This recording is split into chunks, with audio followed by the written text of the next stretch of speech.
So all of these would have been for powder, and the different hoists to the different guns would take it right on up. A 5-inch gun here. You definitely want to keep the powder safe if something happened to the turret and the gun.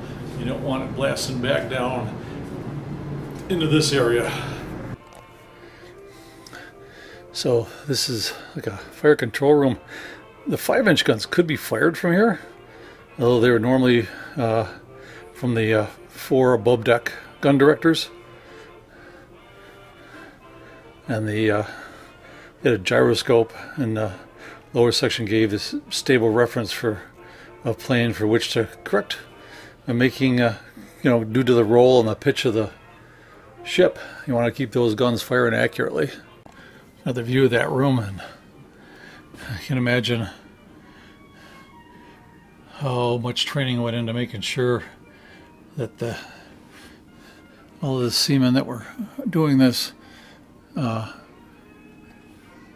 were able to function as a well-oiled team. So get an idea how steep these stairways are to get around, and when there's a hatch like this that would have been closed during battle, you can bang your head down below.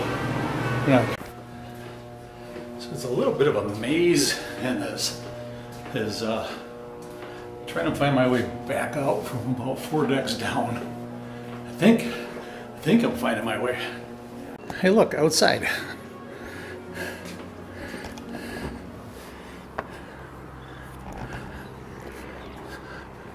So it's up to the bow of the ship.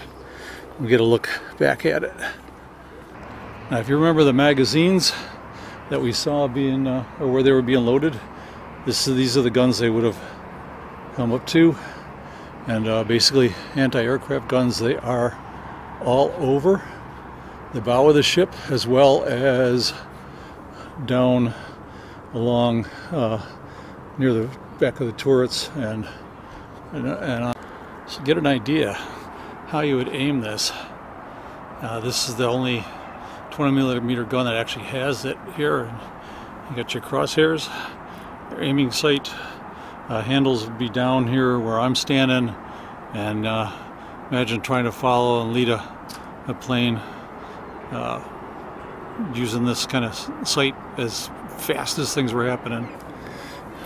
So these are the main forward turrets of the ship. They're 16 inches, and they could throw over 12 tons of steel up to 21 miles every 30 seconds.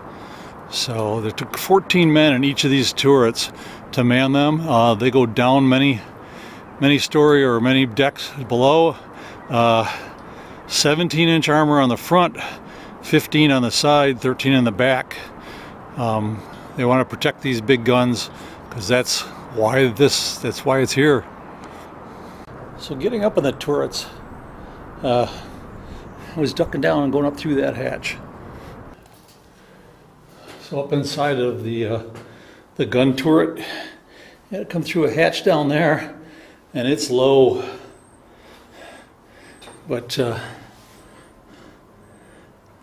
can't tell what's down in there. But this is where a lot of the controls by the crew. Down there's where the base of the gun, where they'd have to do the loading, and I'm guessing giant shock absorbers so that when it pitched back, it wouldn't kill the guys that are down there. So this I'm up in the gun turret here, and on this is where it would have been able to pivot one way or the other. And down below here, let me see if I can get over this. It is crowded and full of stuff, which isn't surprising. But and very narrow doorways. Okay, so down there, that would have been where they were loading the gun. That round thing below, that's the, would go up to lock into the breech before they fired it. So all of the shells and the powder would have come up in the elevator that's sort of off to the right. And I can't get any closer because that's the size of the doorway and I've grown too big. And here are the seats where the guys would have been sitting to operate it. So the how many planes, Japanese planes, were shot down? And I'm not thinking that's the 6 battles around different islands they were in, and I don't know how to read those stars, but I'm sure somebody does, or the strips. So here's those 20mm guns that they had the spare barrels for, and I sit here, pretty much the same type of aiming, and crank to change the elevation, and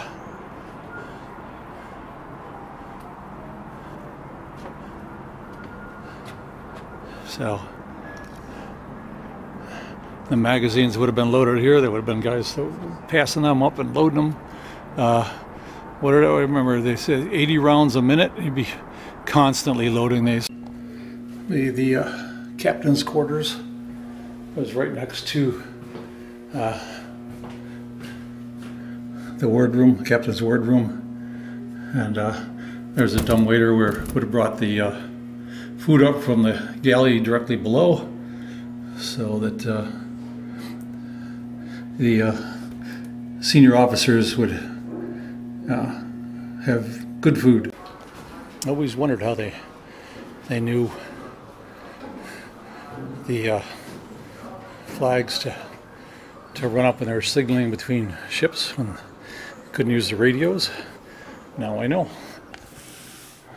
So this is the battle bridge. This is where the captain would be during action with the enemy, and there are some slots, but that's the only way you could visually see out. But he's protected by 16-inch steel armor, so he could command the ship from here.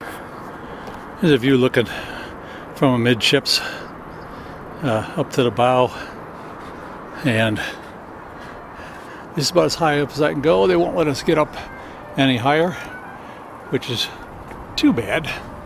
That's the way it goes. And we got radar front, both sides, and the rear. So you got 4 different scopes watching, plus the main one all the way up at the top. So beyond this radar dome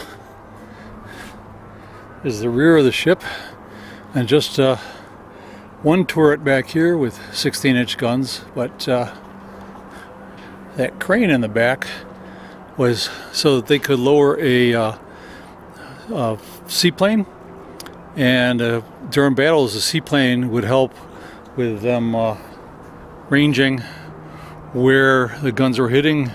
So you know, that pilot is flying near to enemy ships and telling them how close they are and where what they needed to do to actually hit them. Because you imagine 21 miles, you're just, if you're seeing it, it's a dot on the horizon, but that plane was vital. So midships on both sides, there were a couple of 5-inch gun turrets, and they're paired up. A lot more room in here than the big guns. And where this young lady is crawling in, that's where the brass would have been ejected. All right, so from the aft end of the ship, good place to end my video. I hope you enjoyed these 2 videos about the USS Alabama. Very rare that I put them up 2 days in a row. But so Next week, there will be a tour of the USS Drum, which is also here. That's a submarine. I've never been on a sub before. So see you next week, and we'll check that out. There is a lot to see other than the battleship.